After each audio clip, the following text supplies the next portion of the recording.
The story begins in a time when kingdoms were built on fear rather than justice, and the lives of women were often weighed less than the stones of the palaces that imprisoned them. In a forgotten empire, beyond the reach of mercy, there lived a young woman named Soraya. She was not born into nobility, nor did she crave power, yet her beauty and quiet defiance caught the attention of those who ruled with iron hands. The empire's laws were harsh, and even a whisper against the will of its rulers could be twisted into a crime. For Soraya, her mistake was simple, too simple. She dared to question the elders' decree when her village was ordered to give up half of its harvest for the emperor's new war campaign. Her words were spoken in desperation, but in the ears of the guards, they sounded like rebellion. And rebellion, in those days, was answered not with reason, but with blood. Dragged from her home in the dead of night, Soraya was taken through narrow streets lit only by torches. The villagers watched in silence, too afraid to raise their voices. She was brought before the council, where her fate was decided with chilling indifference. There was no trial, no chance for defense, only the cold declaration of her punishment: she would face the pillar of fire. A sentence older than memory, reserved for those the empire wished not just to kill, but to make an example of. The punishment was not swift, nor merciful. It was designed to carve fear into the hearts of anyone who might dare to follow her path. The next morning, as the sun rose crimson over the empire, the preparations began. At the heart of the square, a tall stone pillar stood, a relic of ancient times, scarred by smoke and blackened by the ashes of countless souls before her. Around its base lay charred remains that no one dared to name. The air smelled of oil and pitch, for the pillar was soaked in flammable resin. Bound with ropes, Soraya was forced to stand upon a platform of wood and straw, her feet placed above an arrangement of kindling. The fire would not consume her quickly, it would rise slowly, eating away at the flesh, feeding on screams that echoed across the plaza. The cruel brilliance of the punishment was not death itself, but the spectacle it created. Crowds gathered from every corner of the empire, their faces painted with both fear and fascination. Some came out of morbid curiosity, others because they were commanded to witness. The emperor's men knew that fear spread fastest when it was shown in flames. Children clutched their mothers, elders averted their eyes, but no one dared turn away. Soraya stood tall despite the ropes cutting into her skin, her eyes defiant though her heart raced with terror. She could feel the coarse fibers burning against her wrists, the chill of the morning air soon to be replaced by unbearable heat. Above her, the sky was cloudless, as if the heavens themselves wished to witness what was about to unfold. A herald stepped forward and read aloud her crime: defiance of imperial order. The words echoed across the square like a curse, and though Soraya wanted to scream her innocence, she knew it would not matter. The guards lowered their torches, the crowd hushed, and the air grew heavy with anticipation. As the first spark touched the wood beneath her, a wave of smoke curled upward, and the world around her began to blur. Fear surged through her veins, but in that instant, she made a silent vow, not to beg, not to scream, but to endure. If this was to be her fate, she would carry it with a strength the empire could never break. The smoke thickened, curling into the morning air like dark serpents, and the flames began their slow, merciless climb. At first, the heat was distant, a cruel promise of what was to come. Then the fire touched the straw, crackling hungrily as it spread. Soraya felt it creeping toward her legs, the searing warmth biting at her ankles. The crowd's gasps blended with the roaring fire, a symphony of fear and awe that rose above the square. Some turned their faces away, but others stared, unable to look elsewhere, captivated by the horror unfolding before them. This was no simple punishment, it was theater, orchestrated to burn itself into the memory of every witness. Soraya's chest rose and fell as she struggled to breathe through the smoke.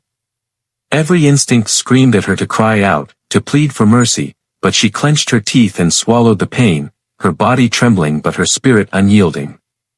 If she screamed, she would give the empire exactly what it wanted. Instead, she locked eyes with the faces in the crowd, her gaze piercing, as if to ask them silently, "Will you let them do this to you too?" That look unsettled many, for in her suffering they saw a mirror of their own fear. Parents pulled their children closer, not because they feared Soraya, but because they feared what her courage stirred inside them. The guards fanned the flames, feeding the fire with oil-soaked rags. The heat surged upward, licking at her legs, blistering skin, filling the air with the acrid scent of burning flesh. Still, Soraya's defiance did not waver. Her lips parted, not in a scream, but in words the crowd could barely hear. She whispered a prayer, not to the emperor's gods, but to the spirits her village still honored in secret, the spirits of earth and fire that ruled before the empire had stolen their lands. "Take me," she mouthed, "but let my people see." Her prayer carried in silence, yet in that silence the crowd felt something shift. They could not name it, but it clung to the air heavier than smoke. Moments stretched into eternity as her body writhed under the torture. Blisters ruptured, flames climbed higher, and the pillar itself seemed to glow with a cruel red halo. Yet there was no scream, no begging, only her steady, ragged breaths and the unwavering fire in her eyes. Some in the crowd began to murmur. They whispered that perhaps the old gods protected her, that perhaps this woman was more than mortal. Fear twisted into awe, and awe into something the empire had always feared, hope. The emperor's envoy, standing at the edge of the square, noticed the murmurs, the shifting glances, and his jaw tightened. This was not how it was meant to go. The punishment was designed to break her, to remind the people of their weakness.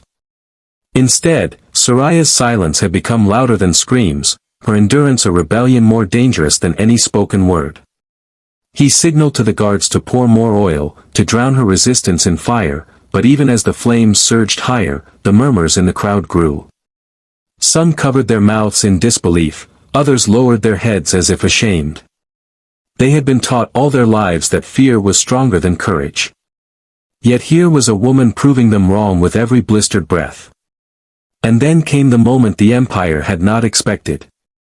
As the fire consumed her, Soraya lifted her chin toward the sky, her body trembling, her skin scorched, but her eyes shining with something almost otherworldly. A gust of wind swept through the square, fanning the flames into a towering blaze that engulfed the pillar in light. For a heartbeat, it seemed as if the fire itself bowed to her, shaping her silhouette into something larger than life, a figure of defiance carved against the sky. The crowd gasped as if witnessing not a woman's death, but the birth of a legend. The guards tried to shout over the crackle of fire, tried to control the chaos, but it was too late. The people had already seen it, the transformation of pain into power, of cruelty into courage. Whispers spread like wildfire, faster than any torch could carry. She did not scream. She stood against them. She burned, but she did not break. The pillar blazed through the morning, its flames a banner of cruelty and defiance rising into the sky.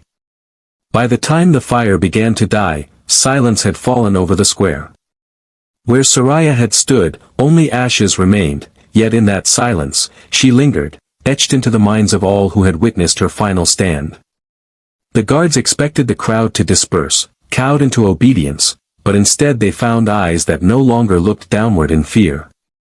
The people turned back to their homes, carrying whispers with them, whispers that would grow into stories, and stories that would grow into truths far more dangerous than any sword.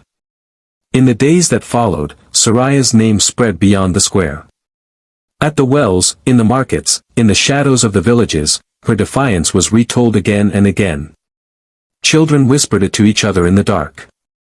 Mothers told it as a warning, but also as a promise. Fathers who had bowed to the empire's weight all their lives felt their backs straighten when they spoke her name. She had been condemned as a criminal, but she was remembered as something greater. They began to call her the flame-bearer, the woman who had turned punishment into prophecy. The empire tried to silence the legend. Edicts were carved into stone, forbidding her name to be spoken. Guards were sent to crush gatherings where stories of her defiance were shared. But fire cannot be commanded, and neither could Soraya's memory. Each attempt to erase her only stoked the embers further. Villagers painted the pillar's shape on walls in secret. They lit small flames at night, not in mourning, but in remembrance. What had been meant to terrify now inspired. What had been meant to destroy now united. Seasons changed, but the story remained. Young men spoke of her as they sharpened their blades in the forests. Women carried her courage in their hearts when they looked into the eyes of the emperor's tax collectors. Even the children, who had once flinched at the sight of soldiers, now played games where one pretended to be Soraya standing tall against the fire. She had become more than flesh and bone, more than ashes on a stone pillar.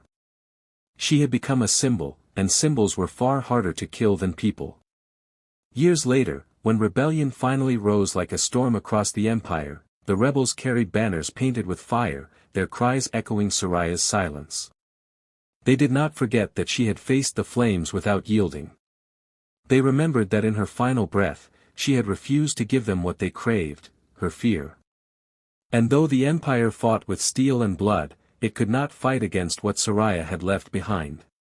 For every soldier they struck down, 10 more rose, fueled by the memory of the woman who had burned but never bent. The pillar where she had perished was eventually torn down, stone by stone, until nothing remained but scorched earth. Yet in the ashes, flowers grew, as if the land itself remembered her sacrifice. Travelers passing through the ruins would pause and bow, not to a grave, but to the ground where courage had once stood against tyranny. And even centuries later, long after the empire itself had crumbled into dust, the tale of Soraya endured. It was told not as history, but as a legend, a warning to rulers who thought fear eternal, and a promise to the oppressed that even a single voice could defy an empire. For in the end, the pillar of fire did not destroy her. It transformed her. Soraya's body was claimed by the flames, but her spirit became the fire that lived on in every heart that longed for freedom. And though the empire had built the pillar to terrify, it was remembered for something the rulers could never control, the moment when one woman's cruel fate lit the world with defiance.